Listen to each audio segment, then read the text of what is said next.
नमस्कार, मी गणेश पवार. तुमचं सर्वांचं आपल्या हक्काची माहिती या यूट्यूब चॅनलवर सर्वांचं स्वागत आहे. तर आजच्या व्हिडिओमध्ये आपण घेऊन आलेले आहेत की शेतकरी बांधवांसाठी अत्यंत आनंदाची आणि महत्त्वाची माहिती आहे. तर या व्हिडिओमध्ये जो खरीप हंगाम आहे, या खरीप हंगामाचा मार्ग पीक विमा अनुदान मिळण्याचा मार्ग मोकळा झालेला आहे. तो पीक विमा अनुदान जे आहे खरीप हंगामाचं, तर अनुदान हेक्टरी किती अनुदान मिळणार आहेत ही संपूर्ण माहिती आजच्या व्हिडिओच्या माध्यमातून तुम्हाला सांगणार आहेत. तत्पूर्वी तुम्ही जर आपल्या चॅनलवर पहिल्यांदा आला असेल तर आपल्या चॅनलला खाली लाल रंगाचा जो काही सबस्क्राइब नावाचा बटन आहे तो नक्की प्रेस करा, म्हणजे येणारे जे नवनवीन व्हिडिओ आहेत ते तुम्हाला लवकरच भेटत जातील. चला मग आता व्हिडिओला सुरुवात करूया.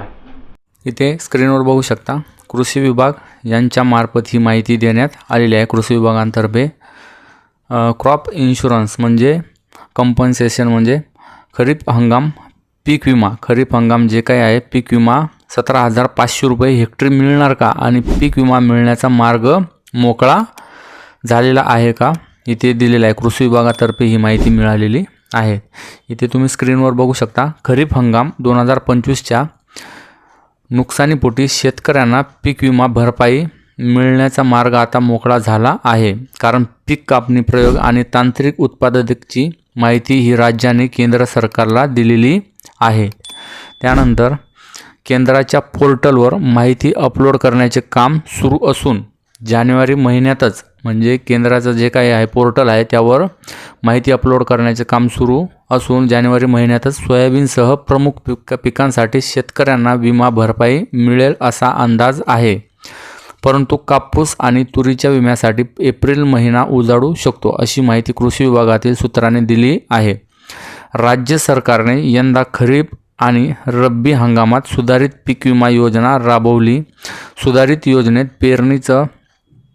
पेरणीच न होणे, हंगामातील प्रतिकूल परिस्थिती, स्थानिक नैसर्गिक आपत्ती काढणी पश्चात नुकसान हे विमा भरपाईचे ट्रिगर काढून टाकले आहेत. यंदाच्या खरीप हंगामात पिकाचे अतिवृष्टीमुळे मोठे नुकसान झाले, पण यंदा पंचनामे न करता पीक कापणी प्रयोगातून आलेल्या उत्पादनाच्या आधारे भरपाई मिळणार आहे. त्यामुळे विमा भरपाई गेल्या वर्षापेक्षा कमीच मिळणार आहे. म्हणजे तुम्हाला जे काही अनुदान आहे ते नुकसान भरपाई ते तुम्हाला गेल्या वर्षापेक्षा कमी मिळणार आहेत. त्यानंतर इथे स्क्रीनवर तुम्ही अजून बघू शकता खरीपातील सोयाबीन जे काही आहे, खरीपातील सोयाबीन, मूग, उडीद, बाजरी, मका या पिकांचे पीक कापणी प्रयोग पूर्ण झालेले आहेत. त्यानंतर त्यांची माहिती राज्याच्या कृषी विभागाने केंद्राकडे पाठवलेली आहे. तांत्रिक उत्पादकतेची माहिती देखील दिली आहे. म्हणजेच खरीपातील पिकाच्या विमा भरपाईसाठी आवश्यक सर्व माहिती राज्याकडून केंद्राला देण्यात आलेली आहे. पुढील काही दिवसातच ही माहिती केंद्राच्या पोर्टलवर अपलोड करण्याचे काम पूर्ण होईल आणि शेतकऱ्यांना देय जो काही विमा भरपाई रक्कम निश्चित होईल. त्यानंतर शेतकऱ्याच्या खात्यात लगेचच विमा भरपाई जमा करण्यात येईल. ही सर्व प्रक्रिया जानेवारी महिन्यातच पूर्ण होईल असे सूत्रांनी सांगितलेले आहेत. म्हणजे तुम्हाला जे काही पीक विमा आहे ते तुम्हाला जानेवारी महिन्यातच मिळेल अशी माहिती मिळालेली आहे. त्यानंतर धाराशिव जे काही जिल्हा आहे त्यातील पीक कापणी प्रयोगातून आलेली उत्पादकता तांत्रिक उत्पादकतेच्या तुलनेत खूपच कमी आहे. तसेच पीक कापणी प्रयोग चुकीच्या पद्धतीने करण्यात आल्याचा आक्षेप घेत विमा कंपनीने अपील केले आहे. या अपिलावर केंद्राच्या पातळीवर तोडगा निघण्याची शक्यता आहे. सर्वांना जे काही आहे ते 17,500 रुपये भरपाई मिळणार का? हेक्टरी जे काही असेल 17,500 रुपये हेक्टरी भरपाई मिळणार का?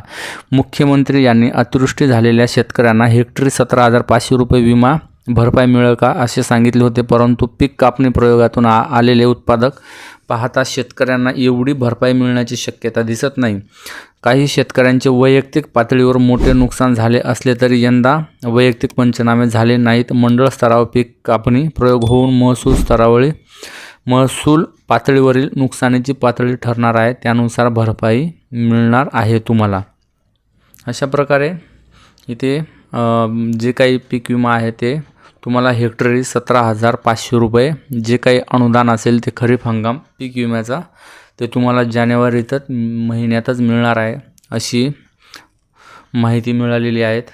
तर मित्रांनो, तुम्हाला जर हा व्हिडिओ आवडला असेल तर आपल्या चॅनलला नक्की सबस्क्राईब करा. येणारे जे नवनवीन व्हिडिओ आहेत ते तुम्हाला लवकरच भेटत जातील. धन्यवाद. जय हिंद, जय महाराष्ट्र.